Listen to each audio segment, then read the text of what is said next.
기도드리겠습니다.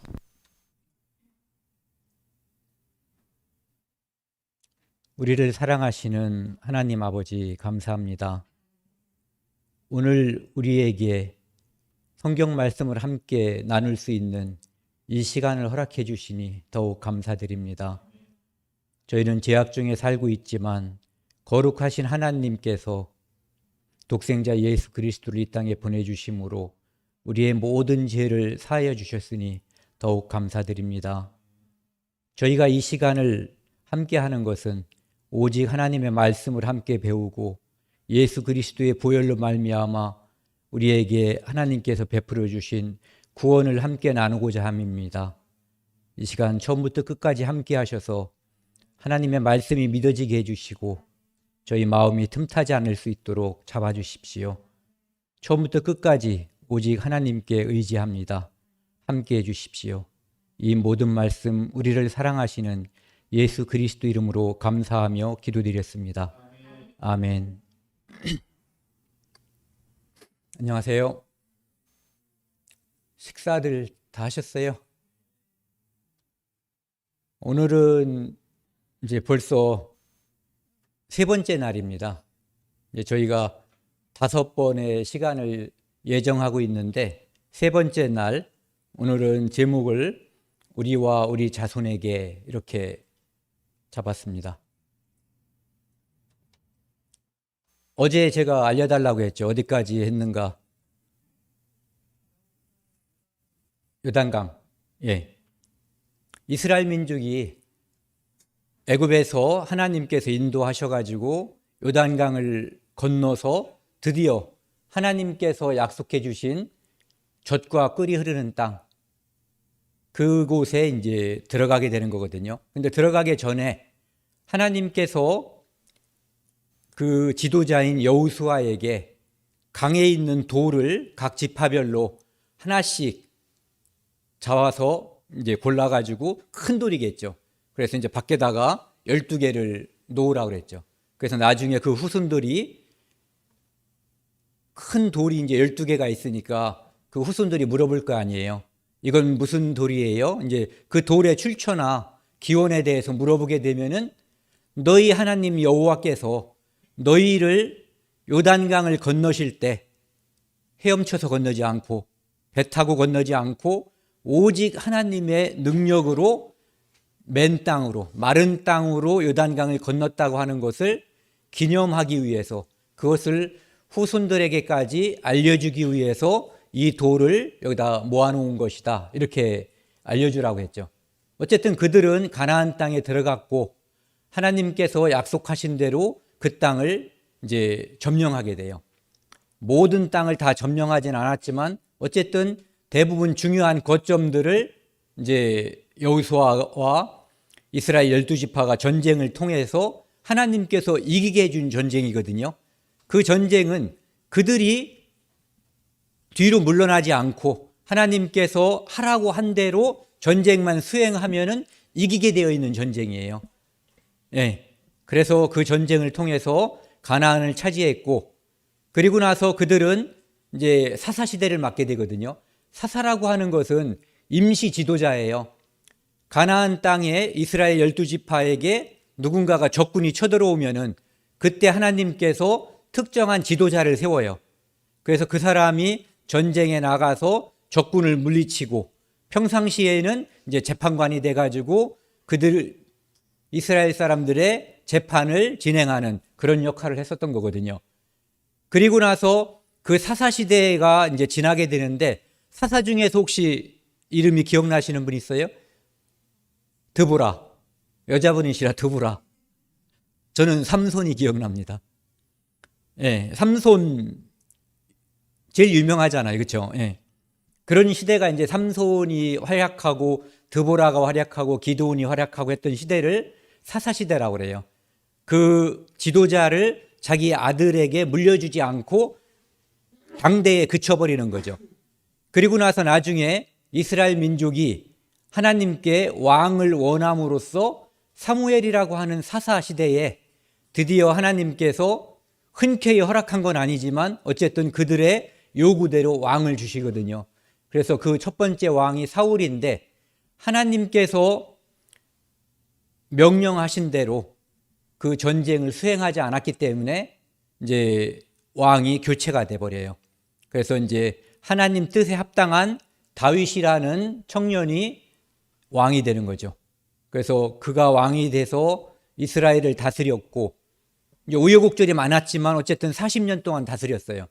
그리고 나서 그의 아들 솔로몬이 이제 왕이 됐는데, 솔로몬은 하나님께 지혜를 구하고 자기 사사로운 욕심을 구하지 않고, 그래서 하나님께 굉장한 축복을 받은 왕이었거든요. 근데 나중에 그가 그 아내를 많이 뒀는데 이방인 여자들을 아내로 많이 둔 거예요. 그래서 그 이방인 여자들이, 아내들이 섬기던 우상을 솔로몬이 나중에 섬겼어요. 그래서 그것이 이제 화가 돼서 하나님께서 그 나라를 둘로 찢어버렸어요. 그것이 바로 이스라엘의 남북 왕조가 되는 거예요. 그래서 북쪽은 이스라엘, 남쪽은 유다라고 했죠. 그래서 북쪽은 솔로몬의 부하였던 여로보암이 초대 왕이 됐고, 그 북쪽은 BC 931년도부터 시작을 해서 BC 722년까지 국가가 존속을 했는데, 한 번도 단 한 명의 왕도 하나님을 제대로 섬기는 왕이 없었어요. 그래서 일찍 망해버렸고, 남쪽의 유다는 북쪽의 이스라엘이 그렇게 하나님을 배신하고 우상을 섬기는 죄로 인해서 망했다고 하는 것을 알고도 그들도 역시 막판에 우상 숭배하고, 므낫세라고 하는 왕이 하나님께 엄청난 잘못을 저지름으로 인해서 하나님의 뜻을 돌이키지 않았어요. 그래서 결국은 이제 바벨론이라고 하는 나라의 침공을 3번 받고, 그 세 번째 BC 586년에 이제 바벨론에 의해서 망하고, 많은 사람들이 BC 605년부터 597년, 586년 3번에 걸쳐서 바벨론으로 포로로 잡혀가게 돼요. 그래서 그것을 우리가 이제 흔히 역사 시간에 바벨론 유수 또는 바벨론 포수라고 하는 사건이거든요. 그래서 그 사건을 통해서 이스라엘 민족은 그 땅에서 살지 못하고 이제 다른 나라로 끌려가서 그곳에서 이제 사는 비참한 운명을 맞게 된 거예요. 여기 나와 있는 게 이제 거기까지거든요. 그래서 바벨론으로, 여기 가운데에 보시면은 요 가운데 보시면 이스라엘이 있잖아요. 요 이스라엘이라고 하는 나라가 바벨론 제국의 영역 안에 포함되어 있죠. 그래서 바벨론에게 침략을 당하고 중요한 사람들이 잡혀가고, 그리고 이스라엘에는 이제 좀 당시에 덜 중요한 사람들, 그런 사람들이 남아있게 된 거예요. 여기 이스라엘이 이제 바벨론 영역 안에 있습니다. 그리고 이스라엘이 이제 바벨론에게 잡혀간 후에 바벨론이 페르시아 제국, 성경에 이제 바사라고 나와 있죠. 바사에게 망하는데, 여기 보시면은 이스라엘이 이 바사의 영역 안에 또 위치하게 되는 거죠. 그래서 이스라엘은 바벨론에게 식민지를 살다가 이제는 바사에게 식민지를 살게 되는 그런 운명에 처해져 버린 거예요. 그리고 나서 바사가 망한 다음에 헬라에 의해서 바사가 망하죠. 그러니까 헬라의 영역 안에 또 이스라엘이 있죠. 그리고 헬라가 로마에게 망했을 때 로마의 영역 중에 이스라엘이 포함되어 있는 거예요. 그래서 계속해서 BC 기원전 586년부터 이때까지, 로마 시대까지 그들은 자기 주권을 행사하지 못하는 식민지와 같은 나라로 실제로는 이제 국가가 존재하지 않는 거죠. 이제 민족만, 사람들만 존속하는 상황으로 이제 전락해버린 거예요. 그때 로마가 이스라엘을 다스리는 그때에 이 땅에 예수님이 오신 거예요. 그런데 예수님께서 이 땅에 오시기 약 700년 전에 이사야 선지자를 통해서 하나님께서는 이 땅에 하나님의 아들 예수 그리스도를 보내주실 것, 그리고 처녀의 몸에서 그분이 잉태하고 태어날 것을 말씀해 주셨거든요. 구약 성경 1294쪽입니다. 한번 같이 읽어보겠습니다.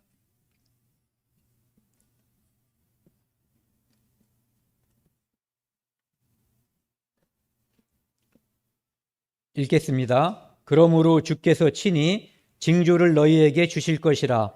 보라, 처녀가 잉태하여 아들을 낳을 것이요 그의 이름을 임마누엘이라 하리라. 흔히 우리는 다 아버지가 돌아가셨든 엄마가 돌아가셨든 그런 거에 관계없이 우리는 엄마와 아버지의 결합에 의해서 우리 모든 사람들이 태어난 거예요. 그런데 여기 나와 있는 이 특별한 인물은 아버지가 없이 여자에 의해서만 태어나는 거예요. 그러니까 하나님의 씨를 받아서 태어나는 특별한 분이 이 땅에 이제 존재하게 되는, 오시게 되는데, 그분을 이름을 임마누엘이라고 하는 거예요. 임마누엘이라고 하는 것은 무슨 뜻이냐면은 하나님께서 우리와 함께 계시다. 이 땅에 예수님이 여자의 몸, 마리아라고 하는 여자의 몸을 통해서 태어나는데 그분은 하나님이시라는 거예요. 하나님의 아들이시란 얘기나 하나님이시란 얘기나 그냥 똑같이 생각을 하셔도 별 문제가 없어요. 그래서 그분이 태어난다는 거죠. 그런데 다른 사람들은 남자, 여자에 의해서 태어나는데 이분은 남자 없이 하나님의 성령의 힘으로 이 땅에 태어난다는 거죠. 옛날 이스라엘에서는 처녀가 결혼하기 전에 그 처녀성을 잃어버리면 쳐 죽였어요. 그렇기 때문에 내가 아기를 낳았는데 만약에 누군가가 남자 없이 나오면은 마저 죽게 되는 거잖아요. 그렇기 때문에 자기가 남자 없이 애를 낳았다고 함부로 거짓말을 시킬 수가 없는 상황이에요. 죽음을 각오해야지 되는 거거든요. 그런데 이런 일이 벌어진 거예요. 어떤 사람들은 이것이 믿어지면 성경을 다 믿을 수 있다라고 말하시는 분들도 있어요. 태초에 하나님이 천지를 창조했다는 말씀이나 이것이 믿어지면 아마 성경을 다 믿는 분이다라고 누군가 얘기하더라고요. 그래서 하나님의 아들이 이 땅에 처녀의 몸에서 탄생할 것이 예언이 되어 있습니다. 그리고 그분이 어디서 태어날 건가가 미가서라고 하는 성경에 또한 나타나 있어요. 베들레헴 에브라다야 너는 유다 족속 중에 작을지라도 이렇게 되어 있는데, 베들레헴이라고 하는 곳에서 예수님이 탄생할 것을 미가 선지자를 통해서, 그것도 역시 예수님이 탄생하기 700년 전쯤에 대략 예언을 해 주신 거예요. 그러니까 여자의 몸에서 태어난다. 그리고 베들레헴에서 태어난다.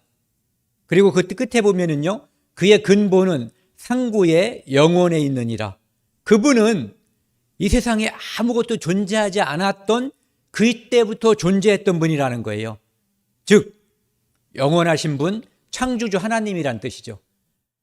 아기로 태어나지만 그분은 하나님이시라는 거예요. 그러니까 예수님은 하나님이시면서 사람이신데 완전한 하나님이면서 완전한 사람인 거예요. 반은 사람, 반은 하나님이 아니라 완전한 하나님, 완전한 사람으로 이 땅에 예수님이 오실 것을 구약 성경에 많이 예언했어요. 그런데 두 군데만 지금 찾은 겁니다. 마태복음에 보시면요, 1장 18절, 그러니까 마태복음이라고 하는 책의 첫 장이죠. 1장. 그래서 신약 성경 1쪽입니다. 여기도 한번 찾아보겠습니다.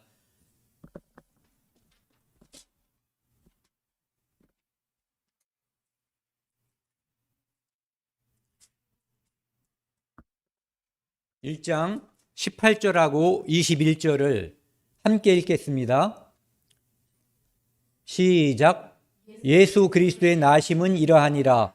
그의 어머니 마리아가 요셉과 약혼하고 동거하기 전에 성령으로 잉태된 것이 나타났더니 아들을 낳으리니 이름을 예수라 하라. 이는 그가 자기 백성을 그들의 죄에서 구원할 자임이시니라 하니라. 성령으로 잉태된 것이 나타났다 이거죠. 이 마리아라는 사람은 믿음이 좋았던 처녀였어요. 깜짝 놀랐죠. 천사가 나타나서 너를 통해서 하나님의 아들을 낳게 된다고 하니까요. 하지만 믿음이 좋은 처녀였기 때문에 주의 뜻대로 되기를 원한 거예요. 그의 남편인 요셉이란 사람도 원래 처녀가 잉태하면은 아까 말씀드렸잖아요. 돌로 쳐 죽이게 돼 있어요. 그런데 그것을 의로운 사람이었는지 그냥 약혼 관계를 파혼하는 것으로 마무리 지으려고 한 거예요. 그런데 천사가 나타나서 성령으로 잉태된 것이다라고 알려준 거죠. 그리고 아들을 낳으리니 이름을 예수라 하라 이렇게 되어 있는데, 예수라는 것은 그 의미 자체가 구원 또는 구원자라는 의미를 가지고 있어요. 그래서 예수님은 이 땅에 오실 때 어떤 목적을 달성하러 오셨냐면은 그가 자기 백성을 그들의 죄에서 구원하기 위해서 오신 거예요. 그들의 백성이라고 하는 것은, 자기 백성은 1차적으로는 유대인, 이스라엘 사람들을 자기 백성이라고 할 수 있어요. 그리고 2차적으로는 이 땅에 태어난, 그리고 앞으로 태어날 모든 사람들, 모든 인류가 다 하나님의 백성인 거죠. 그래서 그 모든 사람을 구원하기 위해서 예수님은 이 땅에 오셨다, 이런 얘기예요.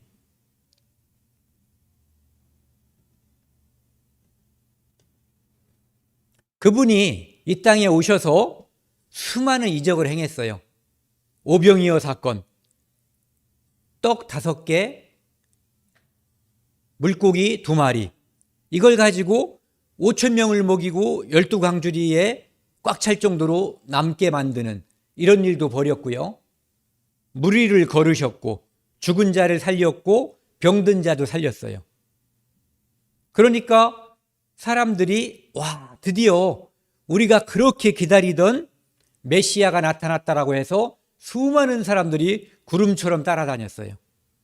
그런데 예수님을 우리의 혁명 지도자로 삼고 싶은 거죠. 왜? 로마의 식민지였잖아요. 로마를 무찌르고 자기들이 독립을 달성하고 싶은 거예요. 이분이 능력은 충분해 보이니까. 그런데 예수님은 그들에게 이용당하지 않으셨어요. 왜? 그분이 이 땅에 오신 목적이 그것이 아니었기 때문에 그런 거죠. 그래서 그들은 예수님이 그들의 목적대로 움직여주지 않고 그들의 종교가들의 권위를 흐트러뜨리니까 예수님을 따라다니던 그 기대심이 배신감으로 바뀌어서 예수를 죽이고 싶어하는 마음으로 바뀌어버렸어요. 여기 18절에 보면은 죽이고자 했거든요. 왜? 하나님께서 지키라고 한 안식일을 지키지 않았기 때문에. 그런데 예수님께서 안식일을 지키지 않은 이유는 지킬 수가 없어서가 아니라 고의적으로 안식일을 예수님께서는 깨신 거예요. 왜? 안식일 날 일 안 한다고 안식일이 지켜지는 것이 아니라 하나님의 거룩한 자 예수 그리스도를 마음속에 받아들이는 것만이 진정한 안식이라고 하는 것을 그들에게 알려주려고 한 거예요. 그래서 예전의 안식일은 예수 그리스도를 통해서 구원을 받을 때 진정한 안식이 오는 거죠. 그러니까 참 안식의 주인이신 예수님을 소개하는 장으로 안식일을 깬 거죠. 그래서 안식일을 깨서 그들은 예수님을 죽이려고 했는데, 뿐만 아니라 자기를 하나님의 아들이다, 그렇게 말하면 그것은 하나님이라고 하는 뜻과 같은 거예요. 그래서 여기 보시면 하나님과 동등으로 삼음이라 이렇게 되어 있거든요. 그리고 예수님이 그렇게 말씀하셨죠. 아브라함이 나기 전부터 내가 있었다. 그 얘기는 나 하나님이야. 너희들이 지금 몰라볼 뿐이지. 그래서 돌로 쳐서 예수님을 죽이려고 한 거예요. 그러니까 예수님이 피하셨죠. 마태복음 9장 2절에는 중풍병자를 예수님께서 고치셨어요. 중풍병자 잘 낫나요? 요즘도? 21세기 의학으로도 중풍병자가 말끔하게 낫는 경우는 거의 없어요. 초기에 발견된 사람은 상당히 개선되기도 하지만 오래된 사람들은 그 후유증이 많이 남아있거든요. 그런데 예수님께서 그 중풍병자를 고치시면서 야 일어나 걸어가라 하지 않고 내 죄사함을 받았다라고 말씀하신 거예요. 그러니까 그 이야기를 들은 서기관들이 이렇게 얘기했죠. 이 사람이 참남하다. 참남하다는 것은 여기 밑에 제가 어려운 한자라서 써놨어요. 주제가 넘을 참, 주제 넘다. 그런데 그것이 넘쳐 흐른다는 얘기예요. 그러니까 주제가 넘어도 한참 주제가 넘다. 죽어 마땅하다. 이런 뜻으로 참남하다고 한 거예요. 그러니까 적어도 참남하다는 것은 뭐 친구들끼리 또는 선배, 몇 년 선배한테 버릇이 없이 행동했다고 해서 쓰는 용어가 아니에요. 왕 또는 하나님께 매우 불순한 짓을 했을 때 쓰는 용어들이죠. 참남하다. 마가복음 2장 7절에는요. 이 사람이 어찌 이렇게 말하는가? 신성모독이로다. 좀 전에 그 말씀이거든요. 내 죄사함을 받았느니라. 그런 말은 하나님 외에는 쓸 수 없는 말이잖아요. 그래서 오직 하나님 한 분 외에 누가 능히 죄를 사하겠느냐. 이 사람들도 알아요. 제사하는 능력은 오직 하나님만 있다는 거. 그러니까 그들이 볼 때 요셉의 아들이면서 마리아의 아들 너는 죽어 마땅하다. 이렇게 판정하는 거예요. 그들의 말도 맞고 예수님의 말도 맞아요. 다만 그들이 모르는 게 있죠. 이분이 하나님이라면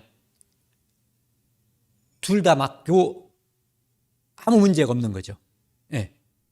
그런데 그들은 이분이 하나님이라고 하는 사실을 모르기 때문에 이제 참남하다 이렇게 이야기하는 거죠. 마태복음 26장 63절에 보시면은요, 이 사람들이 이제 예수님을 재판정에다 넘겨놓은 상태거든요. 그러면서 대제사장이 묻는 거예요. 내가 하나님의 아들 그리스도인지 말하라. 그러니까 예수님께서 내가 말하였느니라. 그러니까 네가 말해놓고 뭘 또 묻냐 이런 얘기죠. 그러니까 너 말 잘했다는 거예요. 그러니까 내가 바로 하나님의 아들이다 이렇게 얘기한 거죠. 그리고 나서 또 하신 말씀이 내가 나중에 인자가 권능 하나님의 우편에 앉아있는 것과 구름을 타고 오는 것, 즉 심판자로서 이 땅에 오는 것을 너희가 볼 것이다. 그러니까 내가 하나님이다 이렇게 말하는 거예요. 그러니까 이 사람들이, 유대인들은 신성모독하는 이야기를 들으면 옷도 찢고 재도 뿌리고 막 화를 그런 방식으로 표출하는 거거든요. 그래서 이것은 신성모독이다. 즉 죽여도, 누구든지 돌로 쳐 죽여도 아무런 죄가 없다 이렇게 선언한 거예요. 신명기, 지난번에 신명기 저희가 한번 봤었죠. 여기 보시면은 하나님께서 어떤 선지자를 통해서 말씀을 하시는데 그 선지자가 하나님께서 전하라고 하지 않은 그것을 하나님 이름으로 전하거나, 그러면은 문제가 생기는 거죠. 하나님이 말씀하지 않았는데 선지자가 자기 사리 사욕을 위해서 하나님이 나한테 이렇게 말했어. 누구한테 가가지고 야 100만 원만 줘봐. 왜? 그러냐, 하나님이 주라고 했어. 이런 일이 생기면 안 되잖아요. 그러니까 그런 일이 생길까 봐 하나님께서는 그것이 거짓말일 경우 그 선지자를 반드시 죽여버리게 되는 거예요. 그러니까 지금 유대인들이 예수님을 죽이려고 하는 것이 바로 이런 이유 때문에 그런 거거든요. 그리고 요한복음 17장에 보시면요, 유대인들이 이제 뭐라고 대답하냐면 빌라도가 물으니까 빌라도는 예수님이 죄가 없다는 것을 알아요. 그래서 3번이나 공개적으로 이 사람은 죄가 없다라고 선언했어요. 그런데 그들이 처음에 예수님을 법정에 넘긴 것은 행악자라고 해서 넘긴 거거든요. 그러니까 쉽게 말해서 로마의 실정법을 어겼다는 거죠. 그런데 조사해 보니까 아무런 죄가 없어요. 그러니까 유대인들이 이제는 작전을 바꿔가지고 법대로 하면 그가 당연히 죽을 것은 그가 자기를 하나님의 아들이라 함이니이다. 유대인들이 볼 때, 종교법에서 볼 때는 이것은 죽을 죄예요. 예수님이 만약에 하나님의 아들이 아니면. 그런데 하나님의 아들이면 이것도 역시 죄가 없는 거죠. 그래서 빌라도는 이제 고민이 생긴 거예요. 행악자를 살펴볼 때는 죄가 없다는 것을 자기가 알기 때문에 석방하고 싶은데 이들이 이제 제 고소 내용을 바꿔가지고 하나님의 아들이라고 했다는 이유로 죽여달라고 하니까 야, 이건 너네 종교에 관한 문제지 내가 여기서 판결할 수 없다라고 말을 해야지 되는데 그렇게 하면은 이 사람들이 반란을 일으키려고 하는 거예요.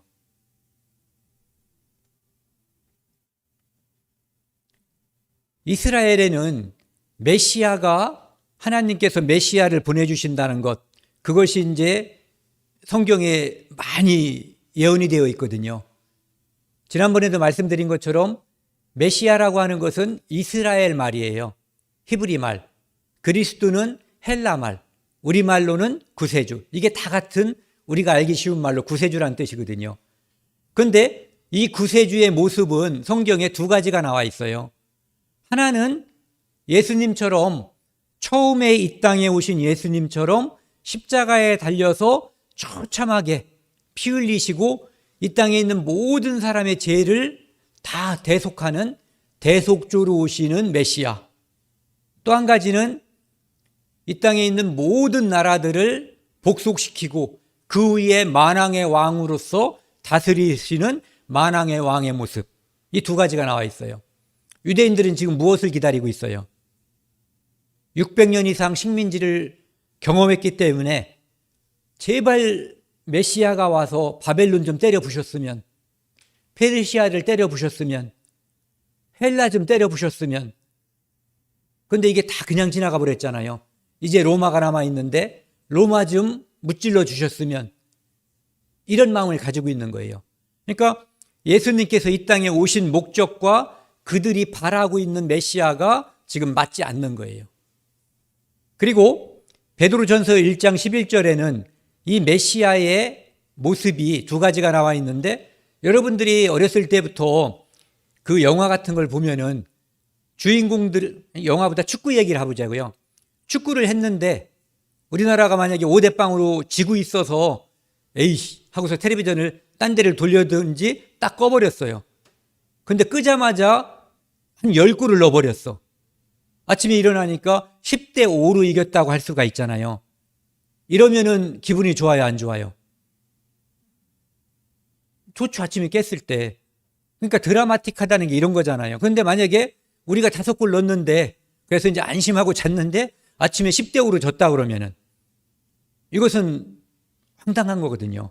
그래서 영화 같은 거에서도 구성이 대부분 앞에 고난을 당하고 주인공이 나중에 이기는 그런 모습이 되어 있거든요.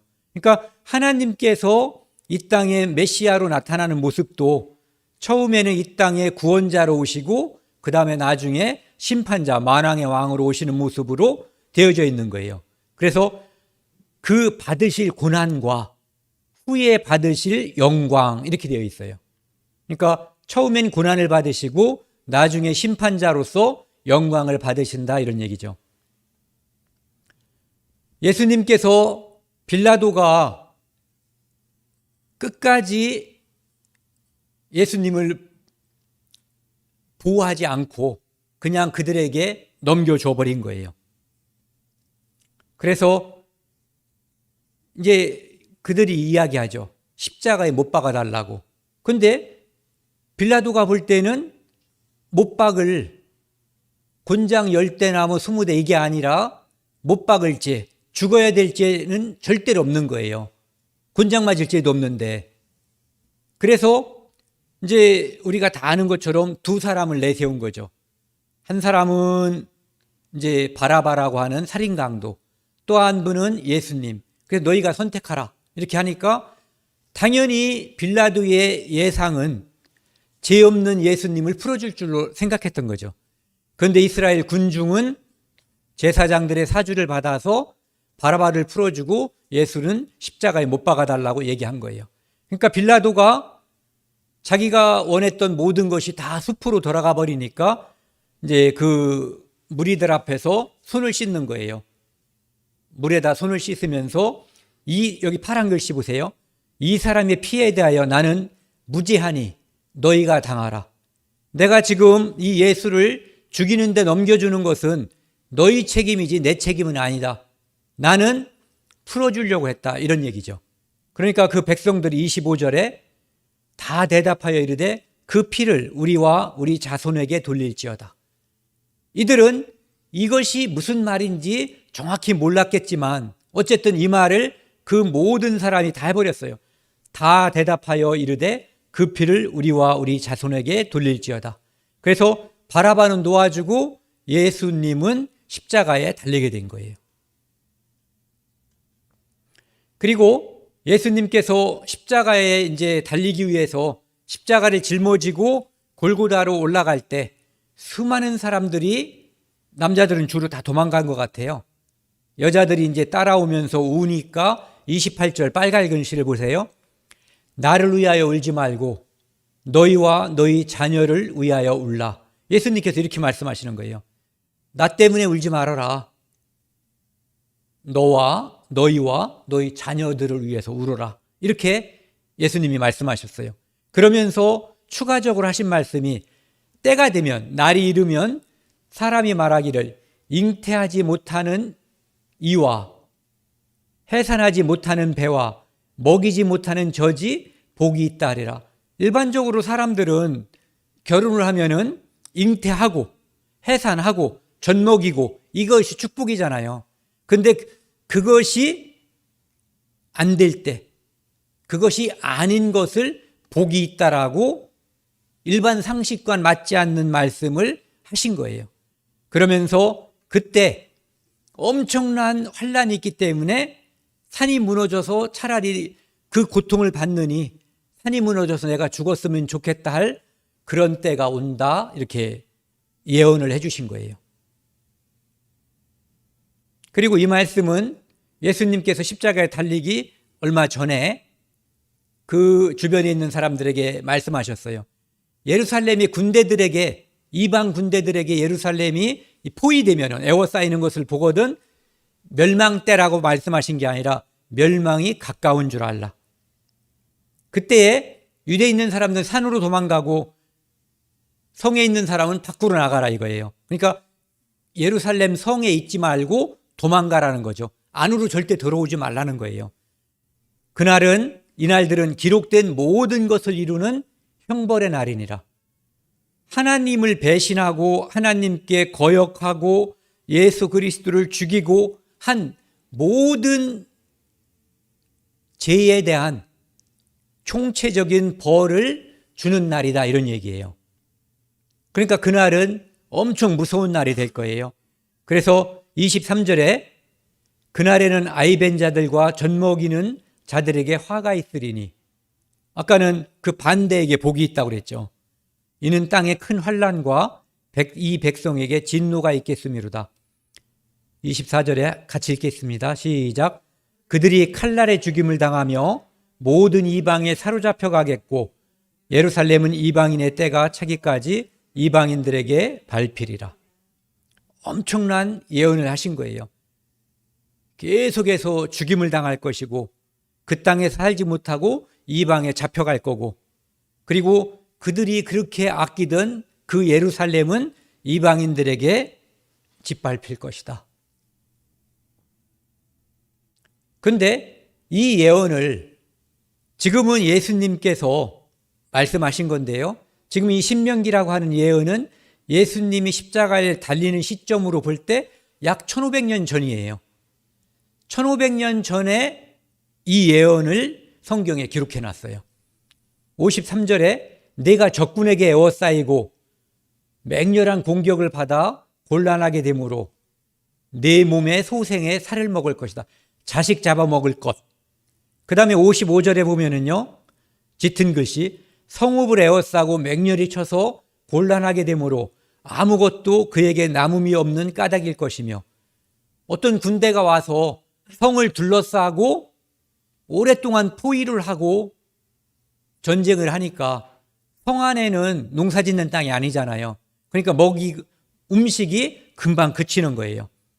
그렇기 때문에 그 안에 먹을 것이 없어서 자식 잡아먹는 참상까지도 벌어질 것이다, 이런 얘기죠. 그리고 그 안에서 이제 57절 제가 읽어볼게요.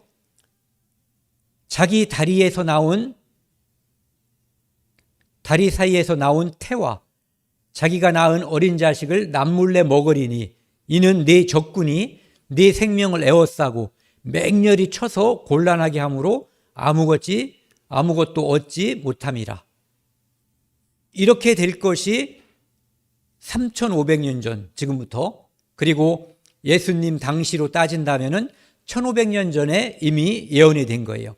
그리고 좀 전에 기록된 모든 것을 이루는 징벌의 날이라는 것이 구약 성경에 많은 것들이 기록되어 있는데 그 중에 제가 대표적인 것을 찾아서 보여드린 거예요.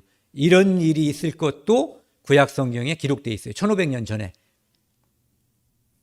이 레위기도 예수님 당시로 볼 때 1,500년 전에 기록된 성경이에요. 29절에 너희가 아들의 살을 먹을 것이요 딸의 살을 먹을 것이며 자식 잡아먹을 것이 예언이 되어 있고요. 내가 너희를 여러 민족 중에 흩을 것이요 칼을 빼어 너희를 따르게 하리니 너희의 땅이 황무하여 너희의 성읍이 황폐하리라. 아까 예수님께서 말씀하신 것과 거의 유사하죠. 찾아볼게요. 여기요. 24절. 그들이 칼날에 죽임을 당하며 모든 이방에 사로잡혀 가겠고 예루살렘은 이방인의 때가 차기까지 이방인들에게 밟히리라. 그러니까 3,500년 전 예언이나 지금부터 2,000년 전 예언이나 같은 의미예요.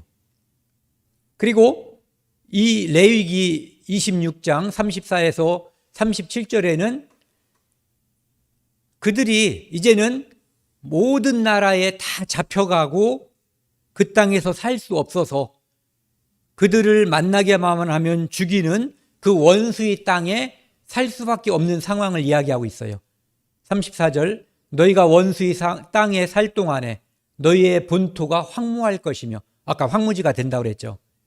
그래서 그때 농사를 짓지 않으니까 그 땅이 안식을 누린다고 되어 있어요. 그런데 그들은 36절에 바람에 불린 잎사귀 소리에도 놀라 도망하기를 칼을 피하여 도망하듯 할 것이요. 유대인들이 도망가는 그 모든 나라에서 아무도 유대인들을 보살펴 주거나 품어주는 데가 없어요. 어딜 가도 학살, 뺏고 죽이고 이런 일이 계속해서 벌어졌어요. 38절에 보면은 너희가 여러 민족 중에서 망하리니 너희의 원수들의 땅이 너희를 삼킬 것이요. 원수들 땅에서 사는 거예요. 그 땅에서 살지 못하고. 39절, 너희 남은 자가 너희의 원수들의 땅에서 자기의 죄로 말미암아 세잔하며 그 조상들의 죄로 말미암아 그 조상같이 세잔하리라. 그 백성은 이렇게 말했죠. 우리와 우리 자손에게 그 예수를 죽인 핏값을 돌려달라고 이야기했어요. 그리고 좀 전에 여기에서는 자기의 죄와 조상의 죄로 이제 환난을 당할 것이 이야기되고 있고, 그 예수님은 나를 위하여 울지 말고 너희와 너희 자녀를 위해서 울라고 말씀하셨거든요. 그러니까 이 세 가지 내용은 시간상으로는 굉장히 큰 시간. 하나는 빌라도 법정에서 유대인들이 말한 거고, 또 하나는 그 일이 있기 얼마 전에 예수님께서 말씀하신 것이고, 그리고 지금 있는 이 레위기 말씀은 그런 일들이 벌어지기 1500년 전에 예언이 된 거예요. 이런 일이 있을 것이. 지금부터 거의 2000년 전이죠. AD 70년. 이 일이 있기 전에 어떤 일이 있었냐면요. 로마에서 이제 네로라고 하는 사람이 베스파시안이라고 하는 장군을 보내서 예루살렘을 쓸어버리라고 명령을 내린 거예요. 예루살렘은 이미 로마의 식민지예요. 그런데 이 사람들이 세금도 잘 안 바치고 맘만 먹으면 아무 때고 반란을 일으키고 소요가 심하고, 그러니까 그냥 두는 것보다 차라리 그냥 싹 쓸어버리는 것이 낫다고 판단을 한 거예요. 그래서 베스파시안을 보냈는데 베스파시안이 가가지고 성을 포위한 거예요. 포위했는데 5개월 이상, 5개월에서 6개월 중간쯤 포위하고 있었는데 로마에서 네로가 죽었어요. 그래서 왕위 쟁탈전이 계속 벌어지니까 베스파시안이 가서 그 왕위 쟁탈전에 그것을 평정해버리고 베스파시안이 가서 황제가 돼요. 그때 이 예루살렘 성에 있던 사람들은 예수님의 말씀을 기억한 거예요. 예루살렘이 이방 군대들에게 에워싸이는 것을 보거든 성에 있는 자들은 밖으로 도망가고 안에 있는 자들은 도망가라고 그랬잖아요. 그래서 그때 예수님의 말씀을 믿는 사람들은 다 도망을 간 거예요. 그러니까 믿음은 행동으로 옮겨진 거예요. 믿음이 행동으로. 그래서 믿음 때문에 그들은 육신의 생명을 구하게 된 거죠. 그리고 나서 베스파시안이 황제가 되고 자기 아들 타이터스, 디도 장군으로 역사책에 나오잖아요. 디도 티투스라고 주로 나오는 것 같아요. 그 아들을 보내서 자기가 하려다가 말은 그 일을 다시 한 거예요. 다시 성을 다 둘러싸고 이제 밖에서 음식이 공급이 안 되는 거죠. 그래서 이제 완전히 둘러싼 다음에 이 성이 있으면, 이렇게 성이 있으면은 이렇게 치고 들어가기가 어렵잖아요. 높이가 있으니까. 그래서 여기서 비스듬히 흙을 쌓은 거예요. 그래서 마차나 이런 걸 가지고 가서 여기까지 올라간 다음에 성을 뚫고 들어가는 것이 아니라 넘어 들어가기 위해서 그렇게 해서 여기를 쳐들어간 거예요. 이것이 쳐들어간 때가 바로 여기 나와 있는 AD 70년이에요. 그런데 이때가 유대인들의 명절인 유월절이었기 때문에 20살 넘은 유대인 남자들은 여기에 다 모여 있었어요. 명절에는 성전에 모이라고 하나님께서 말씀하셨거든요. 그래서 그곳에서 110만 명, 여긴 100만 명이라고 나와 있는데요. 어떤 자료는 110만 명 정도가 죽었어요. 그리고 9만 7천 명 정도가 포로가 됐고요. 그리고 그 안에서 좀 전에 말씀드렸던 그 참상이 일어난 거예요.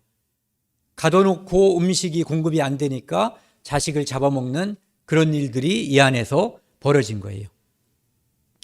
이것은 요세푸스가 쓴 유대 전쟁사라고 하는 책에 나와 있는 건데 여기 나와 있는 걸 보면은 마리아라고 하는 여자가 자기 자식을 잡아서 먹고 다른 사람에게 주지 않는 그런 이야기들이 나와 있어요. 이 요세푸스는 원래는 유대인이었는데 유대인 장군이었는데 로마에 귀환을 해가지고 거기에서 이제 역사를 기록하는 그런 업적을 남긴 사람이에요. 여기 보시면은 그 마리아가 하는 말이 기록이 돼 있어요. 오 불쌍한 아가야, 전쟁과 기근과 내란 속에서 내가 무엇을 위해 너를 보호해야 하겠니?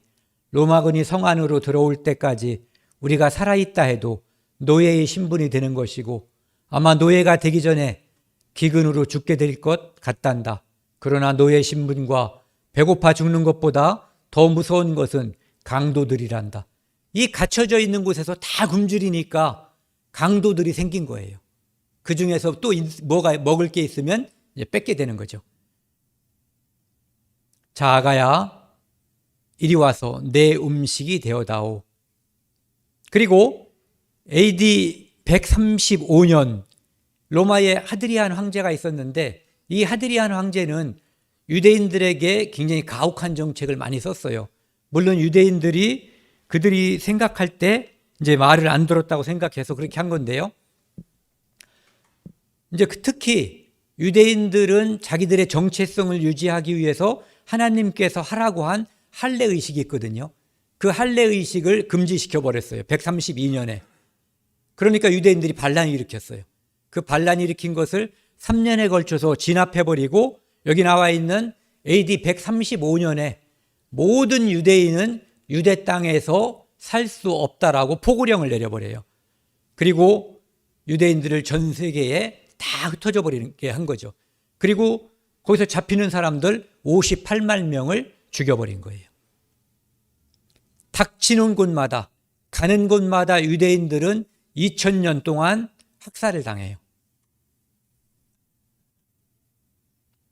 콘스탄티누스 황제가 AD 313년에 밀라노 칙령을 발표하죠. 그래서 기독교는 이제 공인된 거예요. 누구나 기독교를 믿어도 문제가 없어요. 그런데 이제 문제가 생긴 게 유대인들이에요. 기독교인들이 예수 그리스도를 죽인 악마의 새끼들 해가지고 유대인들을 미워하고 유대인들을 죽이는 빌미로 이제 그때부터 빌미가 돼서 유대인들을 학살하기 시작했어요. 그리고 영국에서는 유대인들을 학살할 목적으로 이유는 다른 것을 댔죠.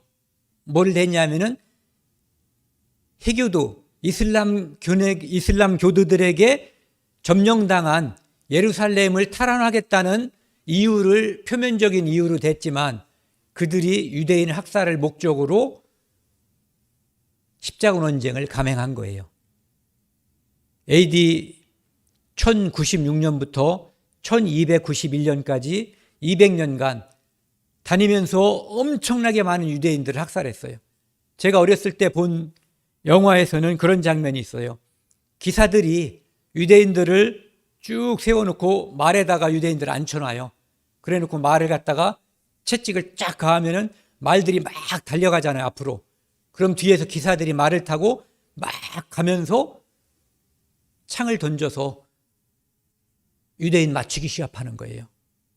그러니까 그 정도로 유대인을 하찮게 생각을 했어요. 프랑스에서는 남녀노소 관계없이 10만 명이나 되는 유대인들이 재산을 다 뺏기고 추방당했어요. 추방당한 것은 그들에게 있어서 그다지 큰 학대가 아니었어요. 대부분 학살을 당했거든요. 그 다음에 독일에서는 흑사병이 유럽을 휩쓸어가지고 4분의 1 내지 3분의 1의 인구가 죽었을 때 유대인들은 거의 영향을 받지 않았어요. 왜냐하면 그들은 율법에서 정결의식이 있어서 들어오고 나갈 때마다 손을 닦거든요. 그러니까 확실히 이 흑사병에서 그들이 보호를 받은 거예요. 그러니까 너희들만 이상하게 흑사병이 안 걸렸다고 해서 너희들이 혹시 우물에다 독을 넣은 거 아니야? 해가지고 유대인들을 학살하게 된 거죠. 그래서 흑사병이 있을 때 유대인들이 엄청나게 많이 죽었어요. 여기 보시면은 AD 70년 타이터스가 예루살렘을 공격해서 예루살렘을 점령한 후부터 1948년 5월 14일 이스라엘이 독립할 때까지 예루살렘은 한 번도 유대인의 땅에 유대인의 손에 들어간 적이 없어요. 로마가 지배하고 동로마가, 그 다음엔 아랍이, 터키가, 십자군이, 이집트가, 다시 터키가, 그 다음에 영국이 지배하다가 이제 1948년 5월 14일 드디어 이스라엘이라고 하는 나라가 생긴 거고요. 그 전까지는 계속해서 유대 땅이 이방인들에게 짓밟히고 황무했었던 거죠. 이스라엘 순환 역사라고 되어 있는데 좀 전에 보여드렸던 것보다 좀 자세하죠. 위에서부터 보면은 타이터스에 의해서 110만 명이 학살을 당했고요. 그 다음에 하드리안 황제에 의해서 58만 명이 학살당했고, 그리고 완전 이산, 그 땅에서 살 수 없게 된 거죠. 그리고 맨 밑에 보시면은 1939년부터 2차 대전 때 히틀러에 의해서 1945년까지 600만 명의 유대인들이 가스실에서 학살을 당한 거예요. 인종 청소라는 이름, 그리고 홀로코스트라는 신종 단어가 생겨난 거래요. 대학살. 그전에 없었던 단어라고 하더라고요. 그 당시 인구, 유대인 전체 인구의 60%가 이 대학살 희생이 됐다고 합니다.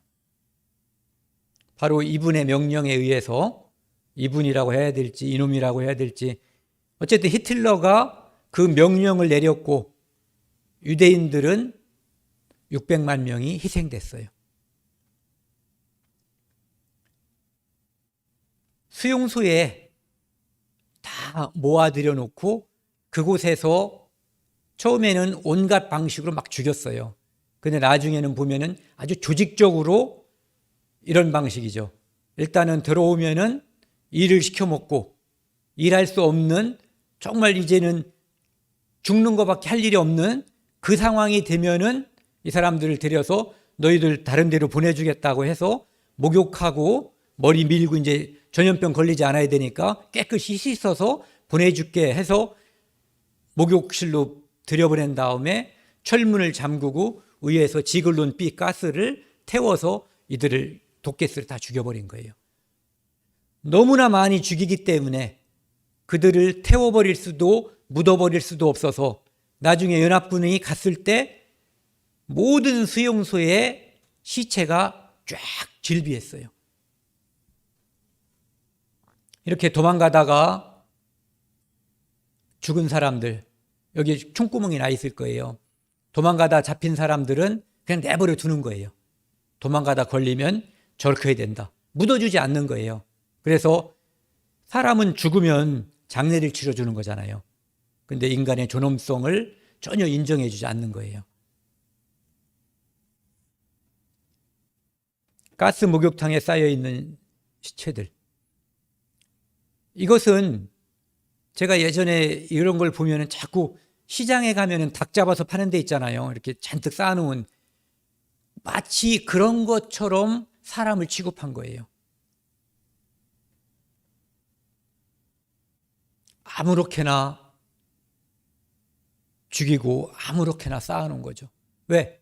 처리할 수 있는 능력의 한계를 벗어나서 많이 죽였기 때문에 그래요. 운동장에, 연병장에 질비하게 쌓여 있었어요. 보세요. 사람이 마르면은 요 관절보다 가늘어져요. 네. 그래서 영화 같은 데서도 보면은 기록 영화는 이렇게 다 말라있는 모습으로 나와 있고, 사람들이 연출한 영화에서는 피둥피둥 살찐 사람들이 유대인 대역을 하는 거죠. 그런 것들은 영화고 실제 모습에서는 이렇게 다 말라 있어요.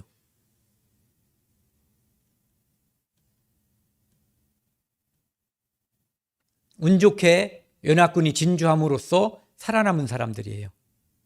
그들도 죽기 직전에 살아남았기 때문에 머리도 다 깎여져 있죠.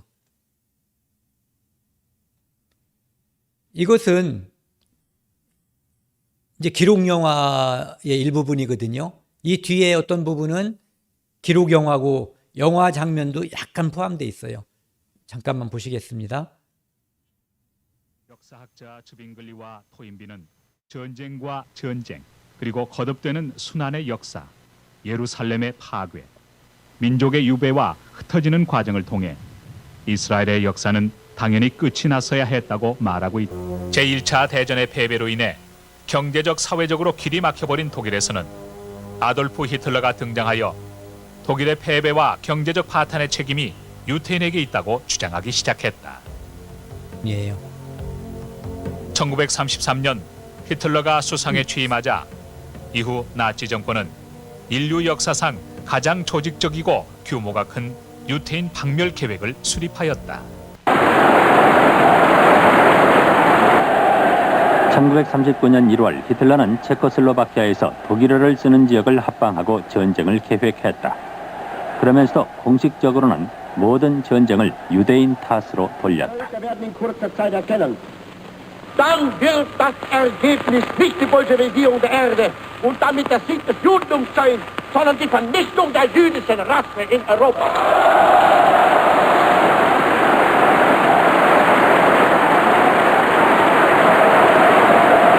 이건 세계 제2차 대전이 아니라 엄청난 종족 전쟁이라고 궤링은 말했다. 전쟁이 계속되면서 나치는 여러 나라에서 유대인들을 탄압했다. 유대인들은 다윗의 별을 달고 다녀야 했고 폴란드에서는 빈민굴에서만 살아야 했다. 그곳에서부터 인간 토살 작업은 시작됐다.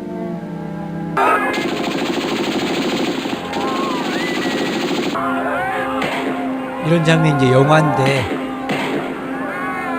이 증언에 의해서 만들어졌다고 하더라고요.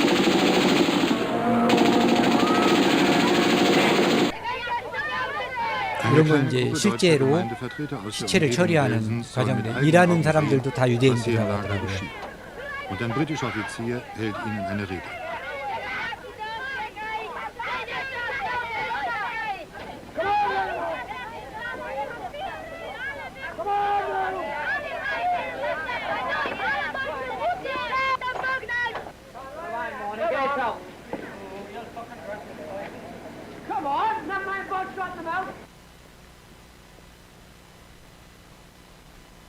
Überall im Lager lagen unbestattete Leichen.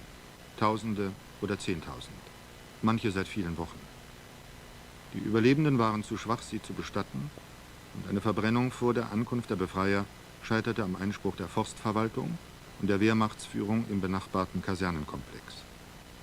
Die SS-Wachmannschaften müssen ihre Opfer jetzt unter britischer Bewachung in 안 Massengräbern 봤는데 beisetzen. 여기까지만 보겠습니다.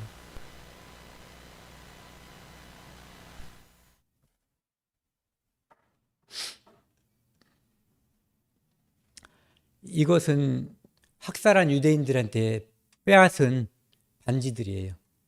이 반지에는 다 사연이 있었을 거예요. 개인적으로. 그리고 아까 모습을 보신 것처럼 그들은 다 머리를 다 깎아버렸어요. 건강상의 이유, 보건상의 이유로 깎았다고 말하지만 실제로 머리를 깎아서 잠수함 방수제로 사용했다고 합니다. 이제 그들에게서 빼앗은 이제 안경들이 산더미처럼 쌓여 있는 거고요. 신발들. 2000년 역사에서 하나님의 말씀이 그 예언이 그대로 성취됐거든요. 이스라엘 민족은 빌라도에게 이렇게 얘기했어요. 그 피를 우리와 우리 자손에게 돌려달라고. 예수님은 자기를 위해서 우는 이스라엘 여자들에게 나를 위해서 울지 말고 너희와 너희 자녀를 위해서 울라고 이야기했고요. 말씀하셨고, 그 다음에 이 일이 있기 전에 1500년 전, 지금부터 3500년 전 레위기에서는 자기 죄와 조상의 죄로 처참하게 그들이 고난을 받을 것이 예언이 되어 있어요. 그래서 이 세상에 원인이 없이 히틀러가 도대체 무슨 짓을 저런 거 한 건가라는 그 의식을 가지고 있는 사람들이 많이 있거든요. 그런데 실제로 그 히틀러가 미쳐서 그런 것이 아니라 하나님의 성경의 예언의 성취라고 볼 수 있어요. 여기 보시면은 그 수용소에서 죽어간 사람들의 소지품에서 나온 그 사진들을 누군가가 이렇게 편집해 놓은 거거든요. 그들도 한때는 행복한 시절이 있었다. 추억의 사진들 이렇게 되어 있는데, 이들이 이렇게 행복한 이런 시절이 있었지만 그들이 엄청난 학살을 2000년 동안 당한 것은 그들에게 있어서 하나님 말씀을 계속해서 거역한 거예요. 그들은. 그리고 심지어 그들의 죄를 구원하기 위해서 이 땅에 오신 예수 그리스도를 팔아 넘겨버렸어요. 그래서 하나님을 거역하고 하나님을 반대한 사람들에게는 인간의 존엄성이 존재하지가 않아요. 이 2000년 동안의 학살은 하나님께서 사람이 죄를 용서받지 못하고 죽으면 지옥에 가서 받을 형벌을 이 땅에서 그림자로서 보여줌으로써 감개라고 그러죠. 감개. 그것을 마음속에 새김으로써 우리에게 교훈이 되게끔 하기 위해서 이런 일이 있었다라고 생각을 합니다. 전반 시간은 여기까지 하고요. 회장님 몇 분 쉴까요? 네. 요 끝나고요. 예. 아니에요. 예. 5분 동안 35분에 시작하겠습니다.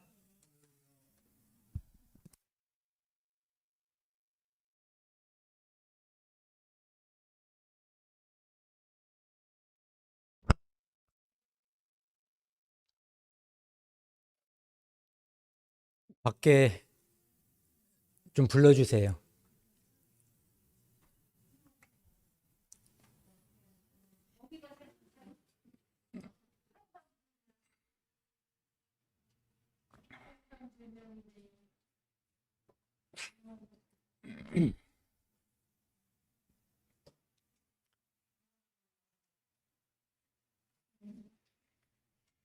전 세계에 흩어져 있던 유대인들에게 하나님께서 그 회복을 또한 성경에 예언을 해 놓으셨거든요. 그래서 회복이라고 하는 것은 예전에 그런 말들이 많이 있었는데 IMF 때 어떤 많은 분들이 사업이 이제 잘못되고 건강도 잃고 그것으로 인해서 가족도 이제 문제가 생겼는데 나중에 사업도 회복이 되고 건강도 회복이 되고 가족들도 다 이렇게 같이 모여서 살게 되고 예전보다 그 정도로 좋아지거나 아니면 그 이상으로 더 좋아졌을 때 우리가 이제 회복이라는 말을 쓰죠. 근데 하나님께서는 이제 아까 이 세 가지를 기억을 한번 해 두셨으면 좋겠다고 말씀드린 것. 여러 민족 중에 흩을 것. 이산이죠, 이산. 근데 그곳에서 흩어진 상태에서 잘 사는 것이 아니라 그곳에 칼이 따라다닌다고 그랬거든요. 그래서 죽음이 계속 따라다녔죠, 2000년 동안. 그리고 그 땅은 황무지가 됐어요. 이스라엘 땅은 예전에 하나님께서 젖과 꿀이 흐르는 땅, 가나안 땅을 그렇게 표현했거든요. 포도 한 송이가 한 송이를 두 사람의 작대기에다 끼워서 들어야 될 정도로 비옥하고 좋은 땅이다 이렇게 얘기했는데 그 땅이 다 황무지가 될 것을 예언했었고 실제로 그렇게 됐죠. 그럼 이제 그 땅과 그 민족이 회복된다면 이렇게 돼야지 될 거예요. 전 세계로 흩어졌던 이스라엘이 다시 그 땅으로 돌아와야지 되고 그 다음에 힘이 약해서 죽임을 당했다면 이제는 강한 나라가 돼야지 돼요. 그리고 그 땅이 황무지가 돼서 황폐했다면 이제는 에덴 동산처럼 아주 아름다운 모습으로 바뀌어야만 회복이라고 할 수가 있죠. 그렇게 될 것이 성경에 예언이 되어 있습니다. 이사야 43장 5절 8절을 보면은요. 하나님께서 이스라엘 민족을 전 세계에 흩어져 있는 그들을 그 땅으로 다시 모을 것을 예언해 놨어요. 그런데 이렇게 동쪽에서부터 모을 것이며 서쪽에서부터 너를 모을 것이다. 그래서 동쪽과 서쪽에서는 이스라엘 민족이 그 땅으로 돌아오는데 별 지장이 없는 것이 표시되어 있어요. 그런데 6절에 보시면은 내가 북쪽에게 이르기를 내놓으라. 북쪽은 내놓지 않고 꽉 잡고 있는 거예요. 남쪽에게 이르기를 가두어 두지 말라. 남쪽에서는 이스라엘 민족들이 그 땅으로 돌아가지 못하게 가두어 두는 거예요.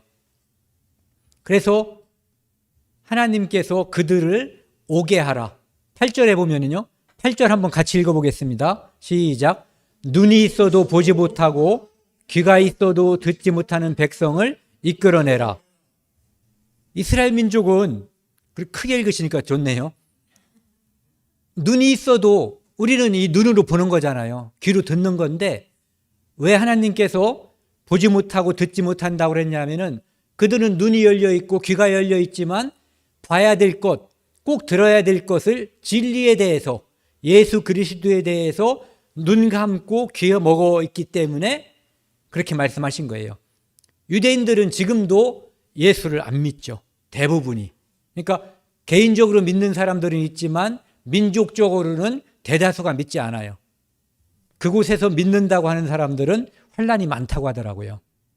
막 와서 유리창도 깨버리고 장사하는데 와서 방해도 하고 그런데요. 좀 전에 동쪽에서 오게 하고 서쪽에서 모을 것이며 이렇게 돼 있어요. 그런데 북쪽에서는 뭐라고 그랬죠? 내어놓으라고 그랬죠. 남쪽에서는 가두어 주지 말라고. 이스라엘을 중심으로 제가 이 양심껏 직선을 그은 거예요. 이스라엘에서 직선을 그어서 위로 쭉 올라가면은 예전엔 소련이라고 했고 요즘은 러시아의 수도인 모스크바예요. 그리고 밑으로 쫙 내려가면은 이디오피아예요. 이 두 나라가 실제적으로 유대인들을 가두어 놓고 풀어주지 않고 있었어요. 그런데 오늘 지금 말씀드리는 이 성경 말씀은요, 여기 계신 많은 분들이 살아있는 동안 제가 어려서부터 지금까지 이렇게 나이 들면서 와, 내 시대에 이 성경 말씀이 이루어지다니 정말 감격스러울 정도로 우리 시대에 이루어진 성경 말씀에 대해서 많이 우리가 느끼게 될 거예요. 여기 보시면은 북쪽에서는 쭉 내려오면은 바로 이스라엘이고요. 여기서 쭉 내려가면은 이디오피아예요. 근데 두 나라에서 좀 전에 말씀드린 것처럼 유대인들을 풀어주지 않고 있었어요. 그런데 때가 되니까 하나님께서 그 두 나라에 명령을 하시는 거예요. 하나님은 모든 것에 명령을 할 수 있다고 그랬잖아요. 우리는 사람끼리 명령하거나 말 훈련받은 이제 짐승들에게나 명령하는데 하나님은 산에도 명령하고 아무데나 명령을 하십니다. 여기 보시면은 1948년 이후에 전 세계에서 돌아오는 유대인들을 표시한 거예요. 많은 곳에서 유럽에서 아프리카에서 미국, 아시아에서 이렇게 돌아오고 있죠. 그런데 이것도 역시 이제 각국에서 돌아오고 있는 유대인들이에요. 이스라엘 인구가 올해 통계를 찾아보니까 이스라엘 땅에 살고 있는 인구요. 그러니까 유대인이면서 이스라엘 사는 사람들. 그 사람들이 879만 명 정도 된다고 합니다. 이것이 71년도. 이때 박해 속의 소련 유대인 320만 명, 그러니까 320만 명이 그곳에 살고 있었는데 귀향 염원. 염원은 무슨 뜻이에요? 마음대로 풀어주고 가라고 하면은 염원이란 말이 없어요. 못 간다는 얘기죠. 이때까지는. 그런데 상황이 바뀌었어요. 미소 인권 문제 논란이 타결됐는데 74년이죠. 한 3년 지나는 사이에 미국에서는 소련을 무역상 최애국 대우를 해주고 소련에서는 유대인 이민을 허용하는 조건으로 두 나라가 유대인들을 갖다가 풀어주게 된 거예요. 그러면 미국은 왜 유대인들을 풀어주는데 돈을 쓸까요? 미국을 유대인들이 지배하기 때문에 그래요. 이것은 85년도 신문인데요.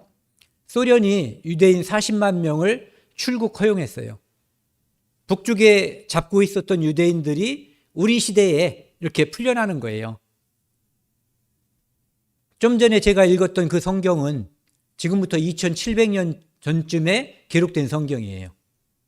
그것이 우리 시대에 이루어졌어요, 이미. 그리고 이스라엘의 유대인들이 몰려든다 이렇게 되어 있는데요. 소련, 완화 정책을 틈을 타서 올해만 15만 명 이를 듯 90년에. 그러니까 계속해서 아까 74년도, 85년도, 90년 계속해서 유대인들이 이렇게 풀려나오게 되는 거죠. 그리고 이스라엘 검은 유대인 공수작전. 에티오피아는 아프리카에 있기 때문에 그곳에 사는 사람들은 혈통이 유대인이어도 색깔이 흑인 색깔이에요. 그래서 검은 유대인이라고 되어 있죠.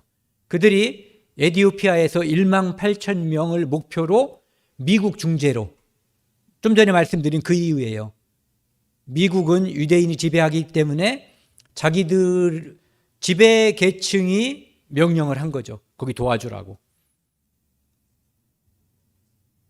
여기도 보면은요, 검은 유태인 출 이디오피아, 현대판 엑소더스. 엑소더스가 뭔지 아시죠? 네, 출애굽이에요. 그러니까 현대판 출애굽이란 얘기예요. 그래서 세계 이목근 이스라엘 모세 작전. 이스라엘에서 작전명 모세. 모세 작전 이름으로 에티오피아에 있는 자기 동족들, 그 사람들을 극비리의 비행기에 태워서 공수해 온 거예요. 그리고 이것은 모세작전이라고 되어 있고요. 이것이 바로 모세작전 때 비행기 안에 바글바글하게 실은 거예요. 많은 사람들 한꺼번에 데리고 오기 위해서 이제 의자들 다 떼버리고, 그리고 그 후에 또 그런 작전을 벌였는데, 좀 전엔 모세작전, 요번에는 솔로몬 작전이라는 이름으로 그냥 처음부터 이 수송기에다가 왕창 싣고 이스라엘로 오게 된 거예요. 그래서 북쪽에서도 남쪽에서도 우리 시대에 유대인들이 자기 땅으로 돌아올 수 있는 일이 터져버린 거예요. 그리고 에스겔 성경에는, 이 에스겔은 지금부터 거의 2600년 전쯤에 쓰여진 성경이에요. 그런데 그곳에 이스라엘 민족이 전 세계에 흩어져 있다가 자기 땅으로 돌아간다라고 하는 것이 나와 있어요. 내가 너희를 여러 나라 가운데서 인도하여 내고. 신기하죠? 그들은 여러 나라에 흩어져 살고 있었어요. 이렇게 많은 나라에 흩어져 살고 있는 민족도 드물 정도예요. 요즘은 교통이 좋아지고 어느 나라나 마음대로 갈 수 있기 때문에 이런 일이 흔한 일이지만 예전에는 흔한 일이 아니었던 거거든요. 전 세계에 흩어져서 도망다니다가 여러 나라에서 살게 됐던 거예요. 그래서 여러 민족 가운데서 모아 데리고 고국 땅에 들어가서, 고국 땅, 가나안 땅, 이스라엘을 말하는 거예요. 그 땅에 돌아갈 것이 2600년 전 에스겔 선지자를 통해서 하나님께서 예언을 해놓으신 거예요. 예언은 좀 전에 저희가 봤던 것은 이사야 선지자를 통해서 2700년 전쯤에 예언을 한 거예요. 예언이 성취가 된다면 그것은 여호와의 말씀이라고 첫날 말씀드렸죠. 1948년 5월 14일 날 이스라엘이, 이런 거 보면 깜짝이라고 그러나요? 깜짝 독립을 선언했어요. 그 다음 날 아랍연합국이 이스라엘을 쳐들어가 버렸어요. 언제 쳐들어갔다고요? 그 다음 날. 예. 그런데 이겼어요. 그래서 지금까지 이스라엘이 존속하고 있는 거예요. 나중에 6.1 전쟁 때도 또 이겼어요. 좀 전에 그 성경 뒷부분입니다. 에스겔서 36장. 전에는 지나가는 자의 눈에 황폐하게 보이던 그 황폐한 땅이 장차 경작이 될지라. 2000년 동안 그 땅은 황무지였어요. 사람들이 이르기를 이 땅이 황무하더니 황폐하더니 이제는 에덴 동산같이 되었고 황량하고 적막하고 무너진 성읍들의 성벽과 주민이 있다 하리니 너희 사방에 남은 이방 사람이 나 여호와가 무너진 곳을 건축하며 황폐한 자리에 심은 줄을 알리라. 나 여호와가 말하였으니 이루리라. 하나님께서 말씀하시고 이대로 우리 시대에 이루어졌고 지금도 이루어지고 있어요. 정말 놀랄 만한 일이에요. 이런 땅에, 이렇게 황폐하고 황무했던 곳에 이런 일들이 벌어진 거예요. 이스라엘은 더 놀랍게 하는 것은, 우리가 더 놀라운 것은 이스라엘이 그 황무지에서 개간하고 땅을 개간해서 농사를 지었는데 이스라엘이 농업국가예요. 그리고 식량 자급률이 우리나라보다 더 높아요. 우리나라는 아무데나 심어도 다 싹이 나죠. 그렇죠? 그런데 식량 자급률이 우리나라보다 월등히 높아요.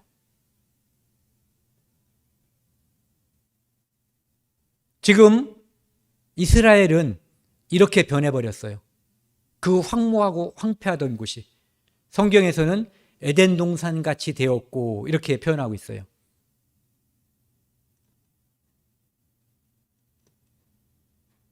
어떤 사람이 이건 참 재밌게 찍었죠. 여기를 찍고 뭐 수년 후에 그 자리를 또 찍은 것 같아요. 이렇게 바뀐 거예요. 이 민둥산이 이렇게 사람도 많이 살게 되고 푸르게 바뀐 거죠. 여기도 같은 곳이라고 하더라고요. 이곳이 이 아래 사람들이 사는 정착촌으로 바뀐 거예요. 여기 있는 이 모습은 언뜻 봐도 끔찍한 해골 같은 게 보이잖아요. 하나님께서 에스겔이라고 하는 선지자에게 해골이 가득한 골짜기로 인도해서 야, 얘야, 에스겔아, 인자야라는 표현을 쓰고 있어요. 얘야 이런 뜻이에요. 이 해골들이 살겠냐 이렇게 질문했어요. 하나님께서. 그러니까 에스겔이 그건 하나님이 하시지 제가 어떻게 알겠어요. 그러니까 네가 그러면 내가 시킨 대로 명령을 해봐라. 그래서 명령했더니 여기에 있는 해골들이 축축축축 일어나더니 뼈와 뼈들이 연결되고 나중에 다시 또 명령을 하니까 살이 입혀지고 핏줄이 생기고 살이 입혀지고 또 명령을 하니까 생기가 들어가서 이렇게 서더라 이거예요. 여기 선 모습이 나와 있죠. 그것이 바로 이런 모습이거든요. 이 뼈 저 뼈가 서로 연락하더라. 뼈들이 힘줄이 생기고 살이 오르고 그 위에 가죽이 덮이나 생기가 없었는데 생기에게 명령하니까 생기가 다시 그 죽음을 당한 자에게 들어간 거예요.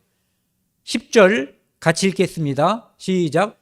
이에 내가 그 명령대로 대언하였더니 생기가 그들에게 들어가매 그들이 곧 살아나서 일어나 서는데 극히 큰 군대더라. 이스라엘 민족이 전 세계에 흩어져서 2000년 동안 다 죽은 것처럼 보였던 거예요. 그런데 하나님께서 명령하시니까 그들이 살아나서 움직이더니 극히 큰 군대가 됐다 이런 얘기예요. 하나님이 에스겔에게 친절하시게 해석을 해줘요. 인자야, 이 뼈들은 이스라엘 온 족속이라. 우리는 다 멸절되었다라고 그들 스스로 생각하고 있었는데 하나님께서 그들의 무덤을 열고 나오게 한다 이거예요. 죽음을 이기게 해주신다는 얘기예요. 13절 내 백성들아 내가 너희 무덤을 열고 너희로 거기에서 나오게 한즉 너희는 내가 누군 줄 알라 그랬어요. 여호와인 줄 알리라. 하나님이 명령하시고 이 일이 이루어진 거예요. 언제? 우리 시대에 이루어졌고 지금도 이루어지고 있어요. 14절 내가 또 내 영을 너희 속에 두어 너희가 살아나게 하고 내가 또 너희를 너희 고국 땅에 두리니 그 땅으로 보내게 되어 있어요. 나 여호와가 이 일을 말하고 이룬 줄을 너희가 알리라. 여호와의 말씀이니라.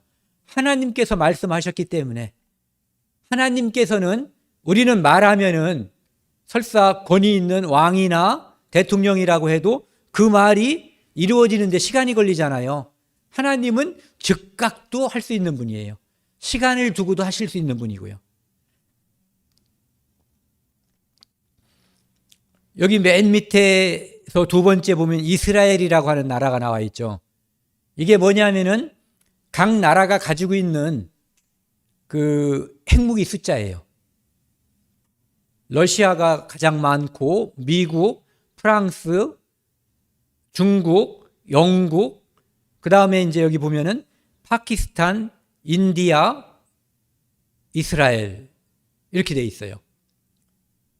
이 위에 있는 5나라는 NPT에 가입되어 있는 나라들이에요. 거기서 이 핵무기 갖는 것에 대해서 이의를 걸지 않는, 그리고 NPT에서 문제를 삼지만 아무런 문제를 실제적으로 삼지 않는 나라가 이스라엘이에요. 이스라엘은 핵무기를 가져도 미국도 뭐라고 안 하고 누구도 뭐라고 안 해요. 중동에 있는 사람들만 화가 나서 막 데모하고 반대하고 그러는 거죠. 이 핵무기까지 가지고 있을 정도로 강력한 군사력을 지금 이스라엘은 가지고 있어요. 여기 보시면은 이스라엘 원폭, 수폭, 원자폭탄, 수소폭탄 수십 개 보유하고 있다고 그래요. 80년에. 우리는 아직도 이게 없죠. 세계에서 7번째로 이제 수소폭탄, 원자폭탄을 가지고 있다는 거예요.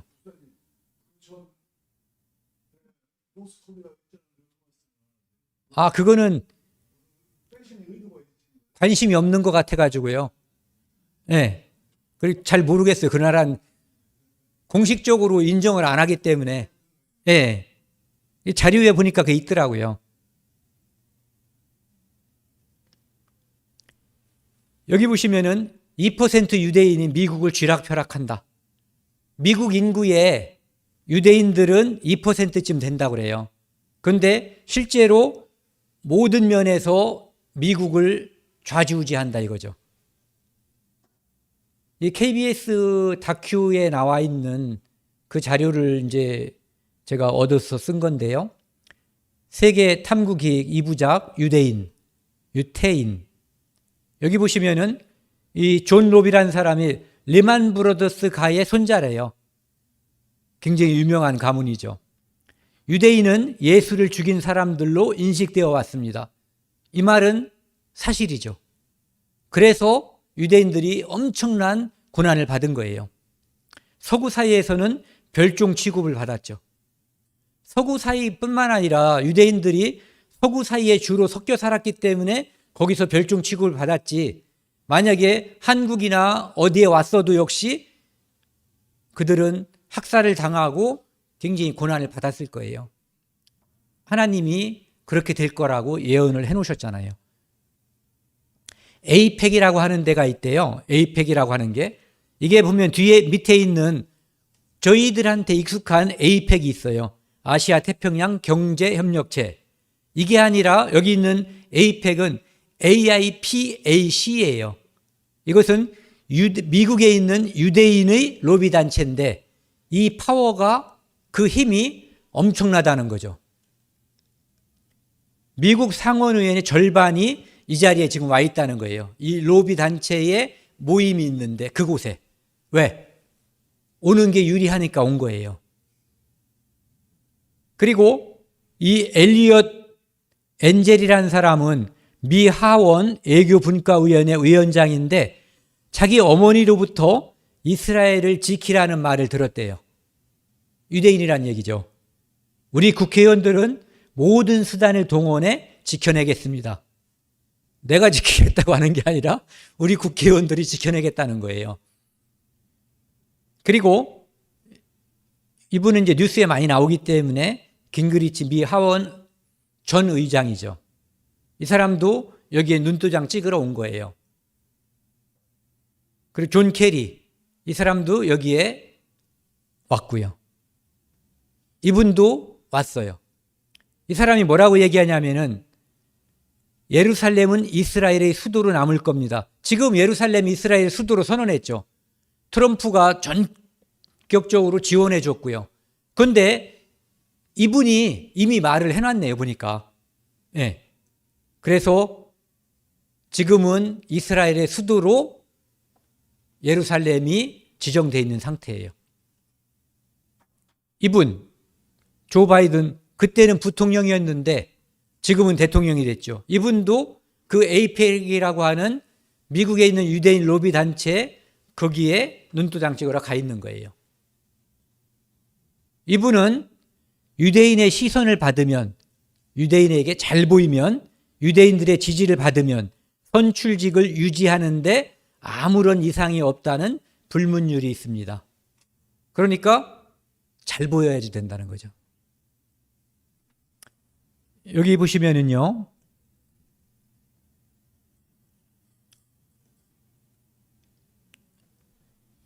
뉴욕은 이미 유대인들이 장악하고 있다고 해도 과언이 아니다.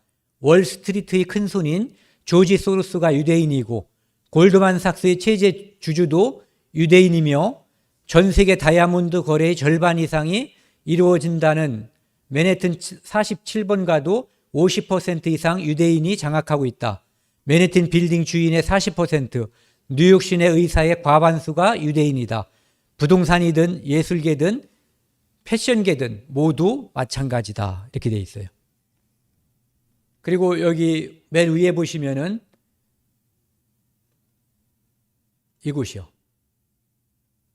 미국의 유명한 대학교에 유대인들은 미국 전체 인구의 2%밖에 되지 않는데 하버드의 약 27%, 예일의 30%, MIT의 거의 9%, 시카고의 16%, UCLA의 19% 정도의 학생들이 유대인이 장악하고 있다는 거예요.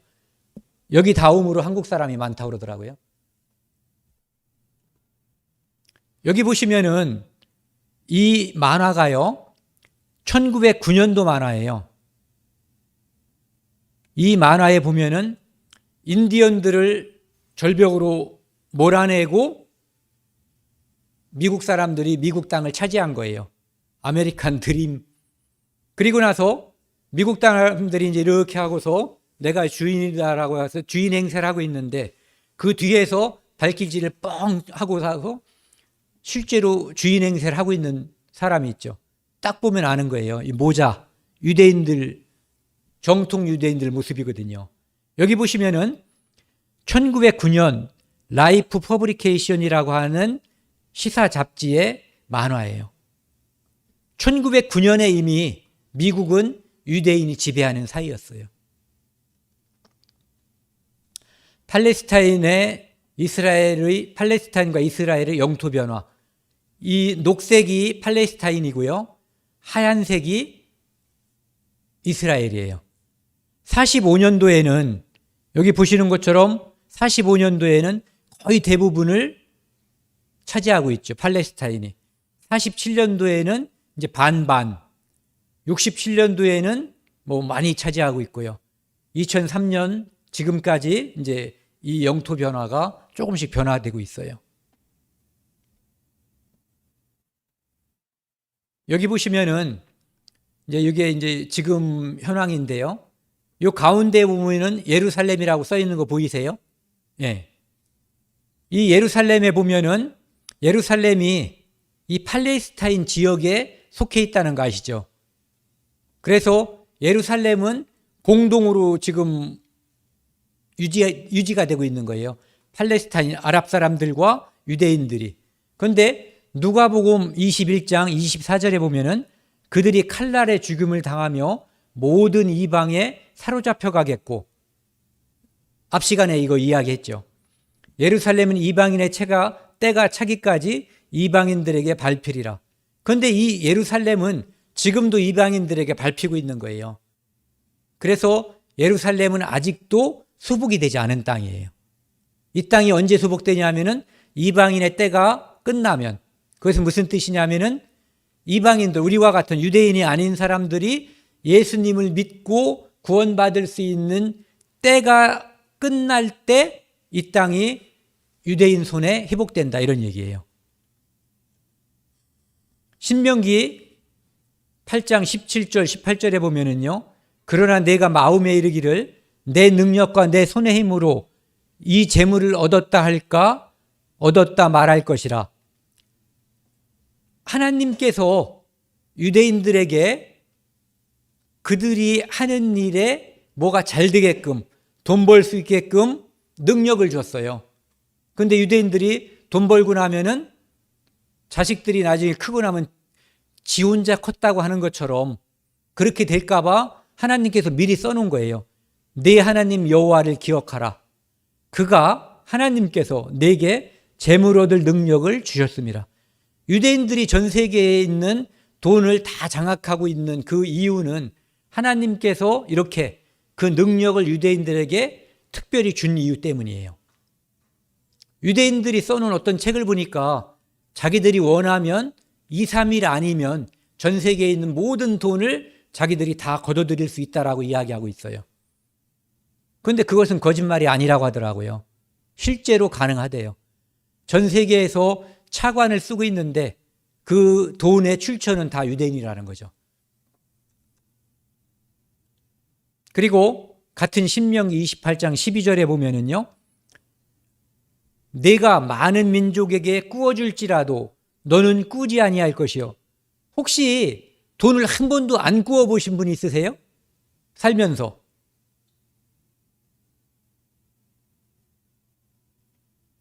그런 분도 있어요. 돈이 많아서가 아니라 난 꾸지 않고 그냥 없으면 없는 대로 살려는 목적, 이유가 있어서. 그런데 여기 나와 있는 이 말씀은 민족 차원이에요. 한 개인이 꾸고 안 꾸고의 문제가 아니라 그 민족이 돈을 꾸지 않는다는 얘기예요. 여호와께서 너를 머리가 되고 꼬리가 되지 않게 하시며 위에만 있고 아래에 있지 않게 하시리니.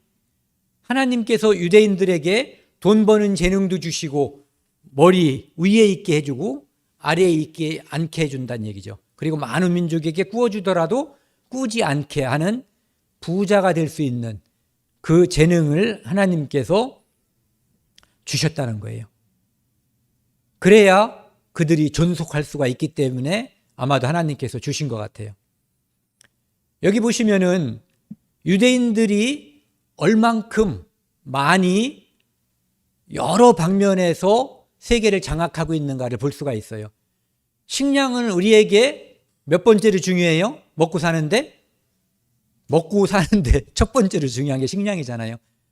예, 여기 보시면은 정체 드러나는 식량 메이저. 이 유대계의 5개 회사에서 전 세계 곡물 무역의 80%를 장악하고 있다고 그래요. 그들이 조이면 굶는 거예요. 그리고 검은 황금의 지배자들, 석유 생산의 60%, 63%, 거래의 80%. 생산은 첫날 말씀드린 것처럼 어디죠? 이란이라든지 이런 데 있잖아요. 페르시아만 있는데 그쪽에서 생산량이 가장 많지만 그 유전을 개발하고 그것을 판매하는데 실질적인 권한을 가진 것은 다 유대인 자본이라고 그래요.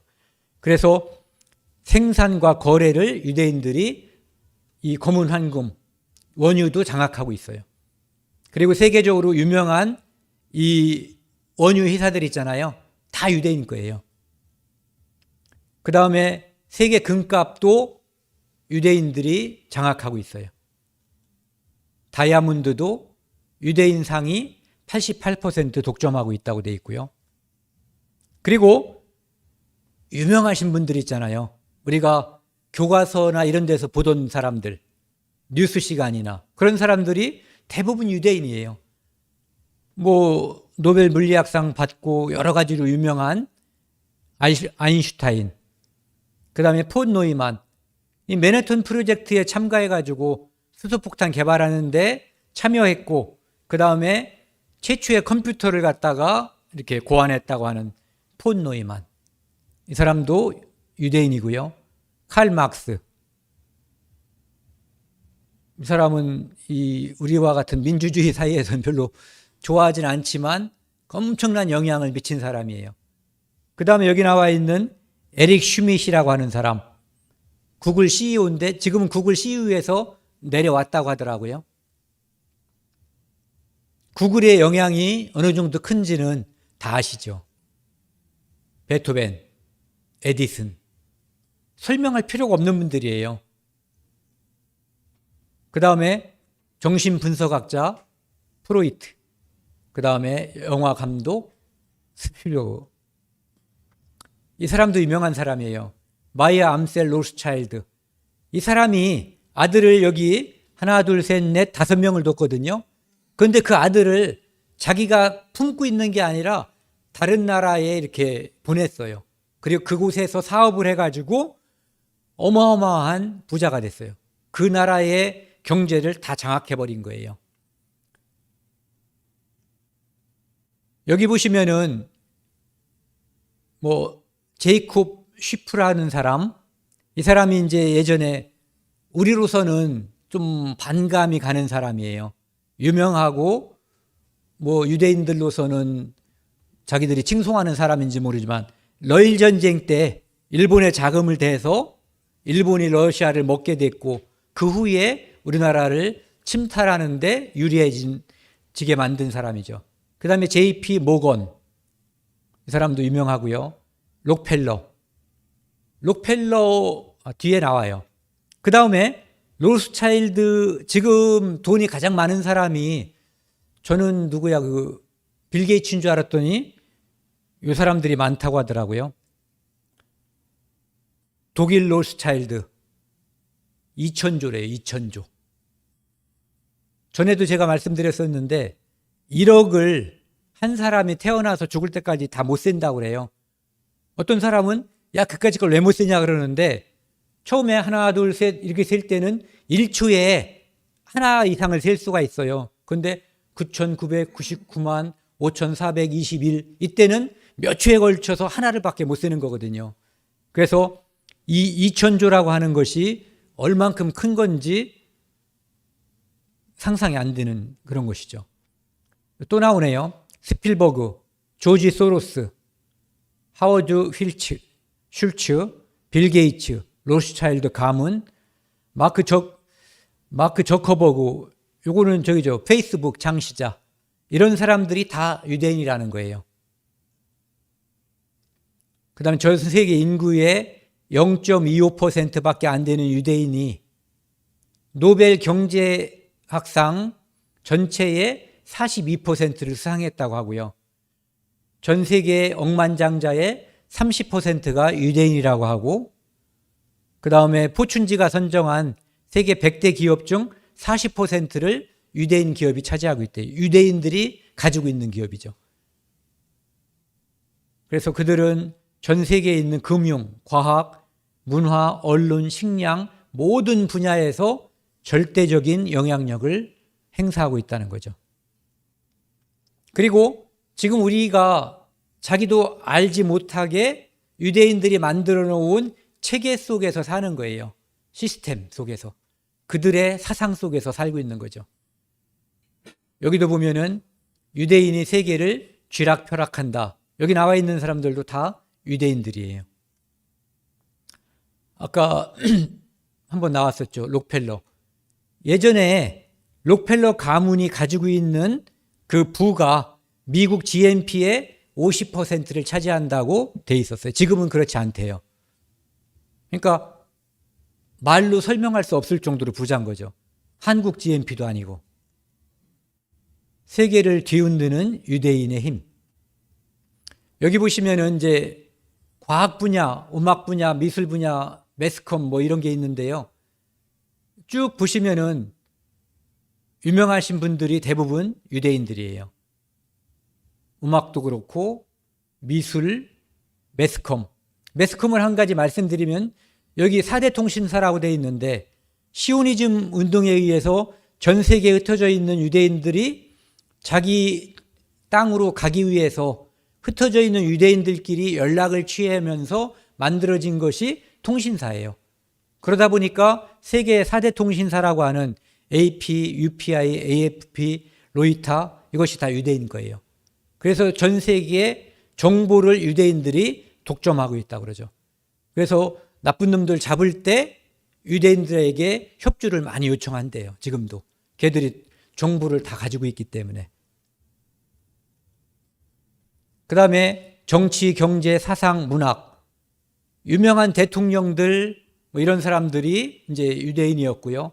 경제도 록펠러는 경제에서도 아까 이제 엄청난 부를 누렸다고 하지만 미국의 부통령도 했었던 사람이에요. 그리고 세계적으로 유명한 다국적 기업들의 대부분이 유대인 거예요. 사상가들, 헤겔, 칸트, 뭐 칼막스, 스피노자, 파스칼 뭐 이런 사람들. 예전에 저희는 학교 다닐 때 국민윤리 이런 걸 배웠는데 거기에 보면은 이 사람들 빼놓고 나면은 서양 사상을 쓸 수가 없을 정도예요. 그렇죠? 문학가들도 이제 유명한 사람들이 많이 있죠.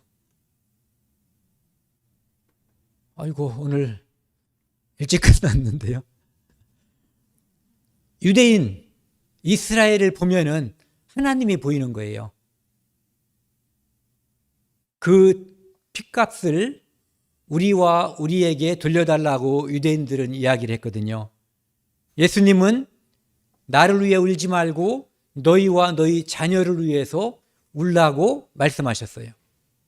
그리고 그 일이 있기 전에 1500년 전, 지금부터 3500년 전에 예언된 레위기에는 그 조상들의 죄와 그 후손들의 죄로 인해서 그들이 세잔할 것, 고난을 받을 것이 예언이 되어 있어요. 하나님을 거역한 사람, 하나님을 끝까지 대항한 사람은 하나님께서 산산이 깨어질 것이라고 이야기를 하고 있어요. 좀 전에 지난 시간에 보여드렸던 그 말씀을 제가 끔찍한 장면이 많이 있는데도 오랜 시간 보여드린 이유가 뭐냐 하면은 인간이 존엄하게 되기 위해서는 하나님의 사랑을 받아야 되는 거예요. 하나님과 등지고는 인간이 존엄해질 수가 없어요. 오직 하나님과 등진 사람은 나락으로 떨어지고 유대인들이 2000년 동안 엄청난 고난의 역사를 받은 것처럼 실제로 존재하는 장소가 있어요. 그걸 성경에서는 지옥이라고 하는데 그곳에서 죽지 않고 영원히 사는 거예요. 저는 성경을 통해서 그 하나님 말씀이 사실이라는 것을 분명히 믿고 있어요. 그래서 많은 사람들에게 전도를 하고 이런 시간을 갖는 것도 바로 그 이유가 가장 크다고 봐야지 돼요. 그래서 이 시간까지 같이 오셔서 들어주시고 또 많은 곳에서 지금 온라인으로 들으시는 분들한테도 제가 간곡히 말씀드려요. 꼭 끝까지 들으셔서 하나님께서 살아계시다는 것을 마음속에 믿고 또 예수 그리스도가 그분이 누구인지 나와 어떤 관계가 있는지 꼭 아시면서 믿어져야지 돼요. 그것이 이번 기회에 꼭 이루어지시기를 간절히 기도합니다. 같이 기도하시겠습니다. 하나님 아버지 감사합니다. 저희에게 전도할 수 있는 이 시간을 주시고 또 그 마음을 주셔서 이곳에 함께하게 인도해 주시고 많은 곳에서 온라인으로 하나님 말씀을 들을 수 있도록 그 기회를 허락해 주시니 감사드립니다. 그 마음을 계속 주관해 주시고 인도해 주셔서 끝까지 하나님 말씀을 듣고 하나님께서 주시는 영광스러운 이름 그리스도인이 될 수 있도록 도와주십시오. 이 모든 말씀 우리를 죄악에서 영원히 용서해 주신 예수님 이름으로 감사하며 기도드렸습니다. 아멘.